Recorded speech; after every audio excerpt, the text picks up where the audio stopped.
So with this inspiration, I very much came to Oroville to, live simple sort of lifestyle and work with nature and develop that whole, that whole interest. So we grow rice in rotation with vegetables and dals. We grow dry land millets. We grow peanuts, sesame, lots and lots and lots of vegetables, like everything from taro, sweet potato, tapioca, yams, carrots, the whole thing, lettuce, everything. And then we also grow a lot of different fruit trees.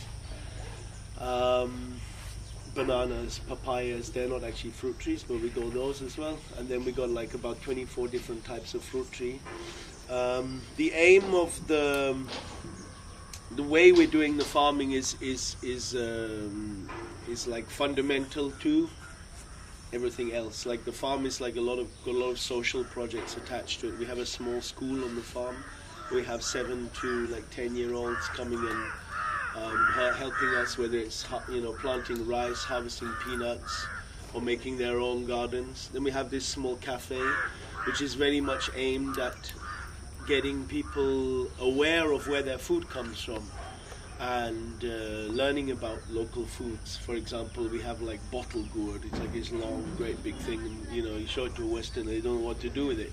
So then we show those things, also how to eat banana flour and banana stem and how to use the various millets. So that's very much like a social project. And then we also have a CSA project. And if you know what CSA is, community supported agriculture. And people pay us 6 months in advance, and they get a basket of fruit and veg once or twice a week.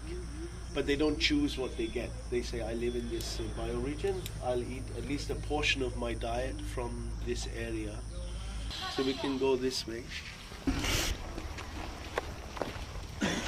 This is the first year I harvested it, because usually it's just like a weed. It's like something it's in the way, But it's actually Indian almonds. It's almond with a big skin. Yeah, it's an Indian almond. It's like very, very good for your health apparently as well. It's going to be a long job, but my father-in-law is this incredibly patient man, so he'll probably do it. This is Varagu. This is a very poor area of Tamil Nadu. There are areas where there's water for irrigation, but they're all owned by the temple authorities or rich landlords. I mean, I'm talking traditionally. So people had mainly they lived on diet of millets because the millet is a dry land crop. That means when the rains come, plow the land, put the seed in, and it comes up. The rains are finished. This will finish off with just the dew. You see, it's wet already here.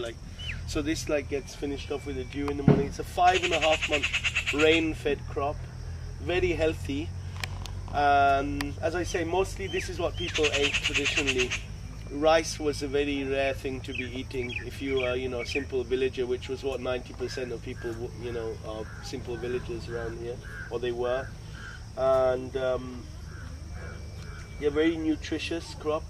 And it's in Tamil Nadu we have this mud pot on top of temples, and in that mud pot you got various seeds.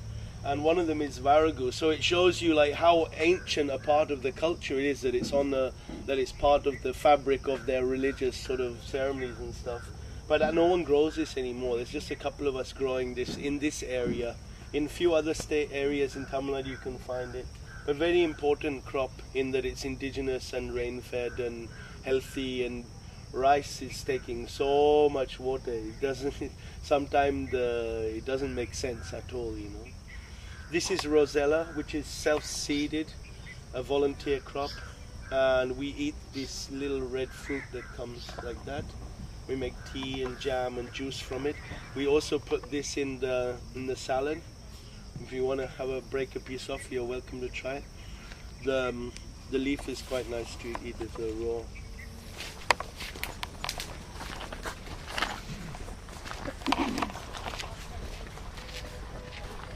So for want of better words, names, this is called the permaculture garden. It's also called John's garden for various reasons. Permaculture is, I would say, it's a very natural, common sense thing. Permaculture. It's nothing. It shouldn't have this hype that it has. It should be something just much more practical. It's like permaculture course. You know, it's like okay. So permaculture is about relationships. Actually, it's about all the different relationships that are there within the soil, between the crops, between possibly the housing and the fields and your topography and the rainfall, all these different aspects. In this field, we are looking specifically at the crop relationships, and of course also how we're doing looking at the soil ecology as well. But the crop relationships are basically 4 to 5 stacks. That's layers of crops that we can mix together. So you've got your long duration crop, which is at least 15 to 20 years, the citrus.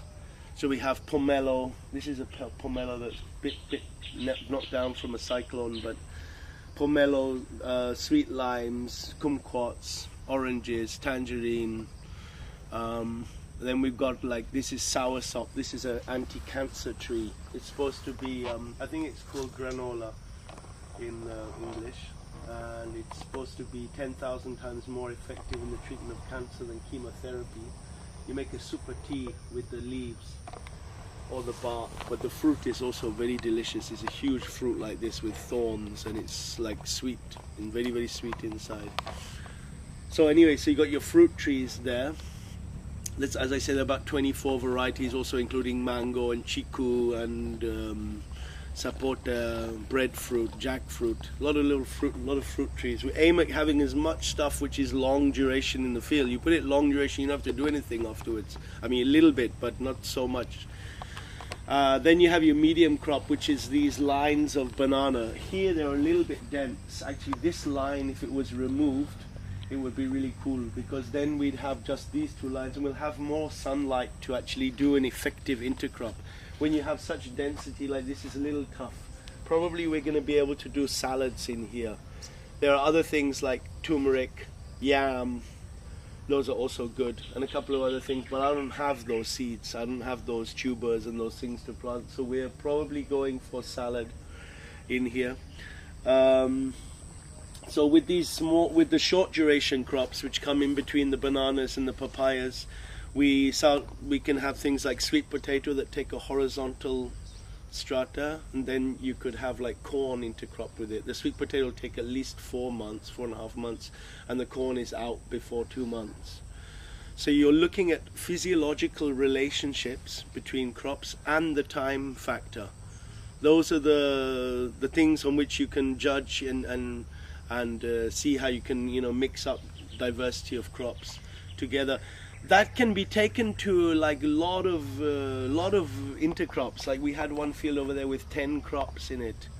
I can't say that each crop is going to give like a huge amount, but if you're living a simple, very hands-on, intimate way with nature, there's no reason why you couldn't do that sort of thing. If you've got this larger thing with tractors and combines, of course it's not going to work out, but maybe your aims are a little bit different as well. So one year I had 3 different rices growing in the same time, and the time difference is just very short, but it's there. This one is flowered and is given grain, and this one is just flowering. So okay, you can cut the one that's just flowered, then you wait for the next one, and then the next one. Like that, we're stacking lots of different crops together. This is how we approach the soil ecology here. We do a lot of mulching. All of this stuff here is bioresource that's ours. It's behind you. Look behind you, got an acacia there. You've got this other tree, I don't know its name. You've got this neem tree, this saundamaram, and all of this can be pluck, and put it back into the field. Then what we do is once a year we clean out these channels, and this lush topsoil goes back onto the bed. If you look under here, I did this the other week and a huge snake popped out. So I just have to How cute.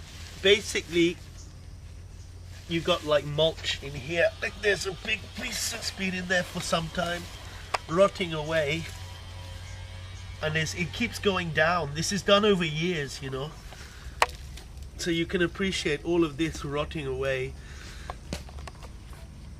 all of this, like all of this is just breaking back down to the soil. There's basically 5 effects. One is the breaking back down, you know, breaking down and decomposing, adding organic matter back to the soil. One is the suppressing of weeds, when we use the mulch a bit more on the beds as well, suppressing of weeds. One is the suppressing evaporation.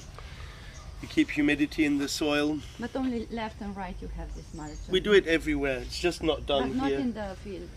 Here we will also do it when we have time and when we have the right mulch. Like with all this coarse organic matter, it's quite easy to mulch in the trenches. So like maybe if you had plants here, you'd have to bring in sort of a different organic matter, something like that, you know.